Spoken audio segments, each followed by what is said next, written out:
A gente pode dividir a conversa entre o uso recreacional, que também falam que é terapêutico, Sim, mas a gente não tem controle sobre os esse efeitos. tipo de efeitos, né? Nem na dosagem, nem na via, nem nada. Então, esse daí é um tipo de debate que não compete a gente. A gente foca no medicinal, em tudo que tem embasamento científico. Então, por isso que a gente fala mais de cannabis medicinal. E dentro da ciência que engloba a cannabis medicinal, chama muito a atenção que, como a própria gente tem os receptores para esse tipo de composto, é esse o motivo pelo qual uma planta que tem mais de 8.000 anos na nossa história, tomando como referência que o nosso cristianismo, Islânia, ele só tem 2.000 anos. Então, imagina uma planta que aparece numa farmacopeia chinesa com mais de 8.000 anos, onde eles colocam, oh, esse daqui é para dor, esse daqui é para asma. Aí a gente vai definir o uso a depender do tipo de substância para cada tipo de doença. Por exemplo, a gente sabe que o canabidiol, o CBD, né, ele tem uma afinidade como poder terapêutico para diferentes questões de neuroproteção. Então, as doenças Degenerativos. neurodegenerativas, Alzheimer, Parkinson, eh, no autismo também a gente vê muito isso, né? Porque é um antiepilético. Dentro da área da neuropsiquiatria, a gente tem embasamento científico para falar que o canabidiol, em dosagens relativamente altas, é um antipsicótico.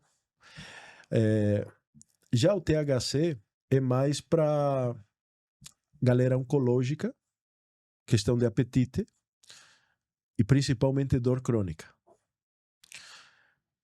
Esse sistema endocannabinoide, voltando ao que a gente estava falando no início, é um sistema absurdamente complexo que está parindo uma nova área de pesquisa, que é a endocannabinologia. Sim, E tem uma coisa interessante, como cada ser humano é um universo e bem diferente um do outro, existe uma relação entre o nosso bioma intestinal, do qual a ciência está falando muito nos últimos 10 anos, a nossa relação com as nossas bactérias, comportamentos, várias alterações neuropsiquiátricas que são advindas desse desequilíbrio de bactérias, né, que se dividem em várias famílias. Então, imagina essa relação desse bioma com o nosso sistema endocannabinoide. Aí já se aprofunda mais ao que é o endocannabidioma.